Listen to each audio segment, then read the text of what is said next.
Get your weekly fix within the mix. I could so go for a cocktail right now. I think, why don't we start off with like our personal kind of point of view? Okay, What do you think it is to you? Like, what attracts you to someone? What do you think it is? And then I'll give my input too. So it's interesting because obviously I think all of us would just think that the first thing is the initial attraction. You know, you have this like gravitation towards somebody and you don't really know why. You typically think it's because you like the way they look, but then if you really think about it, it's not like we're all falling in love with the Brad Pitts of the world either. Right. You know what I mean? So it's like, what is it about that person that makes them different from Joe right next to him, you know? Yeah. And they could both be equally attractive, but you will have this gravitation toward one certain person. To me, it's an energy, and that's all I can say for me personally. I mean, granted, it is attractiveness, but I always like to say, you know, like the pretty boy, like the really pretty boy, I'm not typically attracted to. And you would think that's the guy you would go for, you know, just because if he's the prettiest in the room, that's what you want.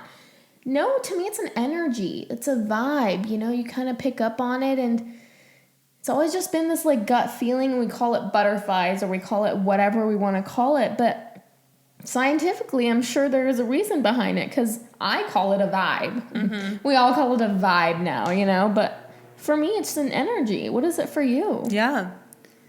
I don't know. That's the thing. Like, I feel like if you were to ask me who my type is, like, I would probably tell you Chris Pine or Harry Styles. Which is actually her type. Which is my T, by the way. Type. But I've never in my life liked a guy that looked like either Chris Pine or Harry Styles. No. Of the boys, no. None of them have looked anywhere close to those two. And it's interesting because she's picky too. Like she is like with certain things, like she is very picky. So what is it for you? I am very picky, but it really isn't a look thing either. It's not. Obviously, I have to find him attractive. To you. To me, though. Yes. It's not like the standard generic attractiveness. That one would think, right? That one would think. It just, I don't know what it is. It literally is the energy for me too. Yeah. It's the connection. If I feel like there's something between us, then I'm like, oh, okay, I want to like get to know you. Yeah. More.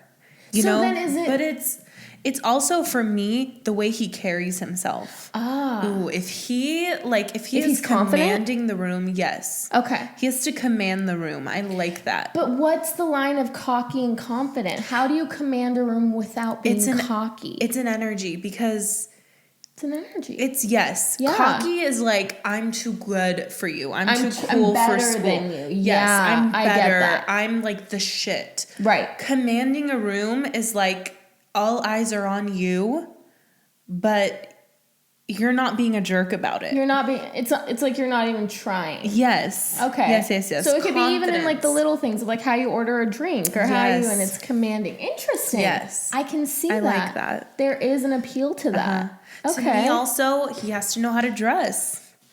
That is very important to me. If a guy knows how to put an outfit together, that's crucial. If he looks good in what he's wearing, forget about it. That's done. Really important to me too. That is key. But is that because that's important to you for you? I think so. Because I do like to dress up. I would say you also command a room. Okay. So do you think that's also what you want in a partner? Maybe. Because you don't act like you need to command a room, but I think you do. Okay, thank you. Yeah, that was really sweet. I don't know. I think the dressing up thing for sure. If I was someone who maybe didn't care about like my outfit or whatever, I personally just enjoy getting dressed up. Yeah. It is something that's important to me. Yeah. So I would expect my partner to do the same. Follow suit, of course. What about you? I agree. Okay. I kind of was raised that way. I think my mom even always said, she was like, I loved dressing you up in these cute outfits. I've seen your baby pictures too. You too. I was always just kind of raised that presentability is key. Whether you're at a grocery store, whether you're at Rite Aid, whatever it is, you could meet the love of your life. You could meet a casting director. You could meet nobody. Yeah. But presentability is key, is what I was raised. Just kind of ingrained in me. And I took that and I always believed it too. So whether it was like I was running late for like my college class. If I was just like putting on sweats, I would make sure it was just presented in the right way, you know, or like just like a quick brushing of the hair. It could be so simple. But I think I would want that in a partner too. If I'm putting that hard work in, I want it back. Exactly. So I guess so many different factors go into it. And that's my personal preference. But what is the science behind it? So